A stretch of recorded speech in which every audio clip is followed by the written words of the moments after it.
తెలంగాణ రాష్ట్రంలో కీలకంగా వ్యవహరించేటువంటి ఒక మంత్రి రాజీనామా చేసేటువంటి ఆలోచన చేస్తున్నాడట. తెలంగాణ రాష్ట్రంలో ముఖ్యమంత్రిగా రేవంత్ రెడ్డి ఉన్నాడు, సీనియర్ మంత్రులు ఉన్నారు, జూనియర్ మంత్రులు ఉన్నారు. కానీ ఇప్పుడు ఒక మంత్రి రాజీనామా చేస్తున్నాడట. మరి ఎందుకు? కాంగ్రెస్ పార్టీలో గ్రూప్ తగాదాలు ఏమైనా జరుగుతున్నాయా? ఒక మంత్రికి ఇంకొక మంత్రికి ఏమైనా పడడం లేదా? లేదా తెలంగాణ రాష్ట్ర ముఖ్యమంత్రి రేవంత్ రెడ్డికి ఈ రాజీనామా చేయాలనుకునేటువంటి మంత్రికి పొసగడం లేదా? ఎక్కడ మీ ఇద్దరి మధ్యలో గ్యాప్ వచ్చింది? రాజకీయంగా గ్యాప్ వచ్చిందా, లేదా వ్యవహారికంగా డబ్బుల రూపంలో ఏమన్నా గ్యాప్ వచ్చిందా? అసలు ఎందుకు రాజీనామా చేయాలనుకుంటున్నాడు సదరు మంత్రి? రాజీనామా వెనుక కారణాలేంటి? రాజీనామాకు రేవంత్ రెడ్డే కారణమైనటువంటిది మనకు తెలుస్తున్నటువంటి సమాచారం. రాజీనామా చేయాలనే ఉద్దేశం ఖచ్చితంగా ఉంది. రాజీనామా చేయకపోతే ఇంకొక పరిణామం జరిగేటువంటి అవకాశం ఉంటుంది. ఆ పరిణామం జరిగితే కాంగ్రెస్ పార్టీ ఇజ్జతి పోయే అవకాశం ఉంది. కాబట్టి రేవంత్ రెడ్డి ఎంబడి పడి ఖచ్చితంగా ఆ మంత్రిని రాజీనామా చేపిస్తాడట. రాజీనామా చేపించి మళ్ళీ మంత్రిగా ప్రమాణ స్వీకారం చేపిస్తాడట. ఒకవేళ మళ్ళీ మంత్రిగా ప్రమాణ స్వీకారం చేపిస్తే ఇప్పుడు రాజీనామా ఎందుకు చేపించాల్సినటువంటి అవసరం వచ్చింది? రాజీనామా చేయాలనేటువంటి కాంగ్రెస్ పార్టీ అధిష్టానమే భావిస్తుందట. అట్లాంటప్పుడు ఆయనకు మంత్రి పదవి ఎందుకు ఇచ్చారు? ఎక్కడ జాప్యం జరిగింది? ఎవరి ప్రోద్బలం వల్ల ఆ మంత్రి తెలంగాణ రాష్ట్రానికి సంబంధించినటువంటి మంత్రి రాజీనామా చేస్తారట? ఏంటి అసలు? అధికారంలో ఉన్నటువంటి కాంగ్రెస్ పార్టీ మంత్రి రాజీనామా చేయడం ఏంటి అనేటువంటి సందేహాలు మీకు వస్తున్నాయి కదా. పూర్తిగా ఒకసారి మన జనం టీవీలో ఆ మంత్రి రాజీనామా వెనుక ఏం జరిగిందనేటువంటి విషయాన్ని క్లుప్తంగా మీ ముందుకు తీసుకొస్తాం.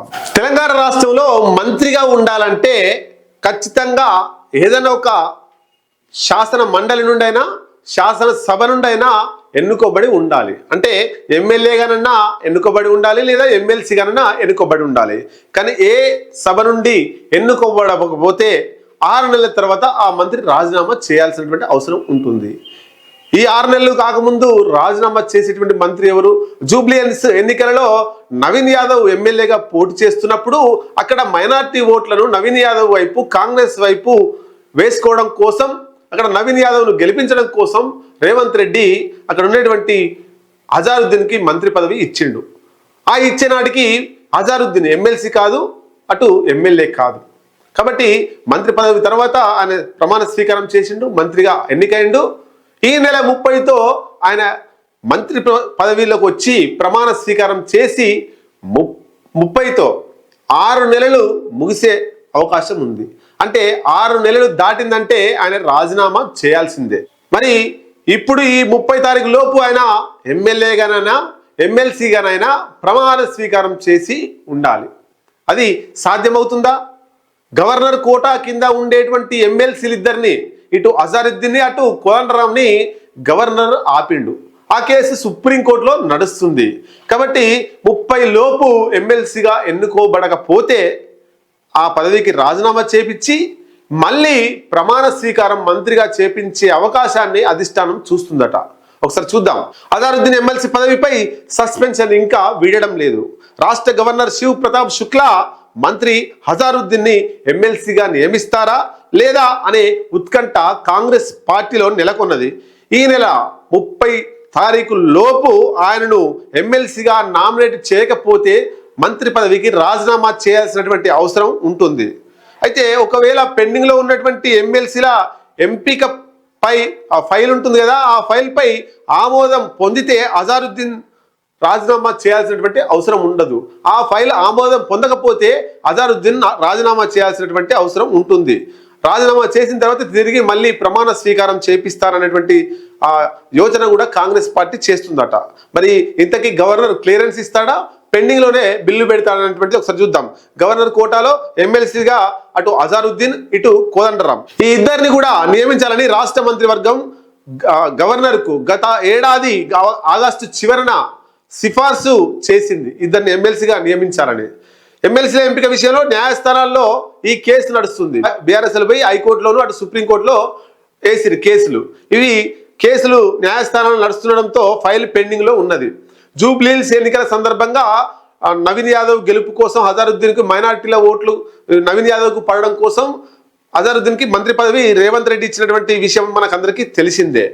ఒకవేళ ఆ సమయంలో అజారుద్దీన్ క్యాబినెట్ లో కూడా తీసుకున్నారు. చట్టసభ్యుడు కాని వ్యక్తి 6 నెలల లోపు ఏదైనా చట్టసభకు ఎన్నిక కావాలి, లేకపోతే మంత్రి పదవికి రాజీనామా చేయాలి.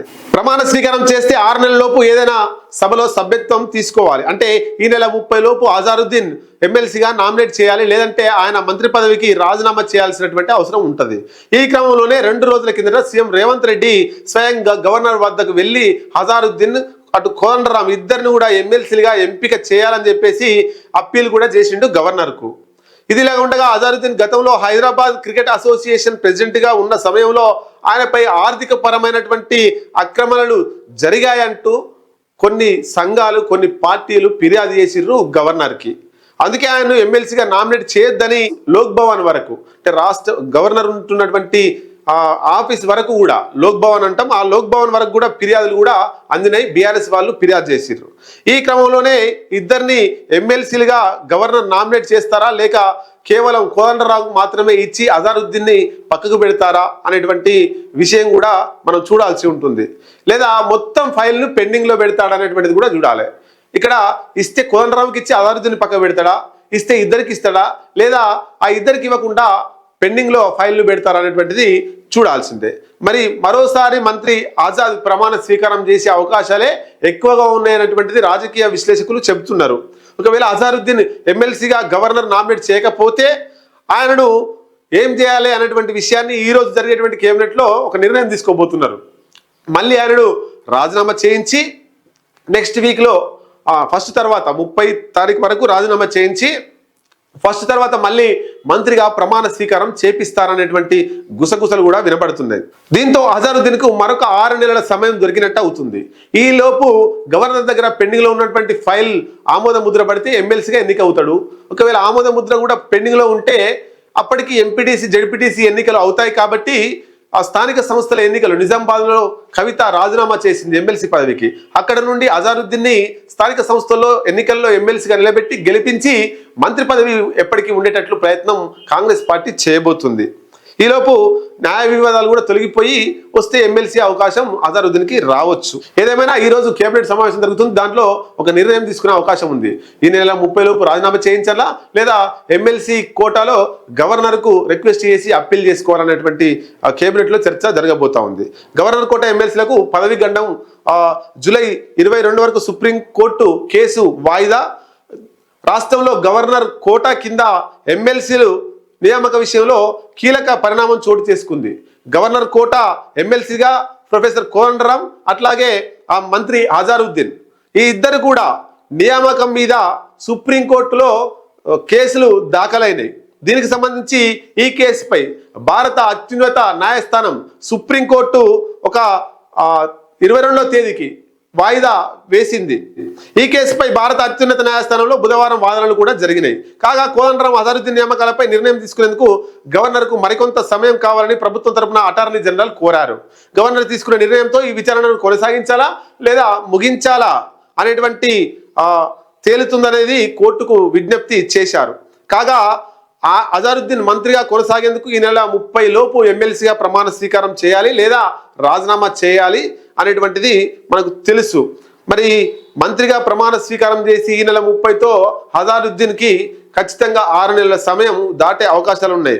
కాబట్టి చూద్దాం, రాబోయే కాలంలో మంత్రి పదవి అట్లాగే ఉండడం కోసం గవర్నర్ ఎమ్మెల్సీగా నియమిస్తారా, లేదా 30 లోపు రాజీనామా చేస్తే కాంగ్రెస్ పార్టీ మళ్ళీ మంత్రిగా ప్రమాణ స్వీకారం చేయబోతుందా చూద్దాం.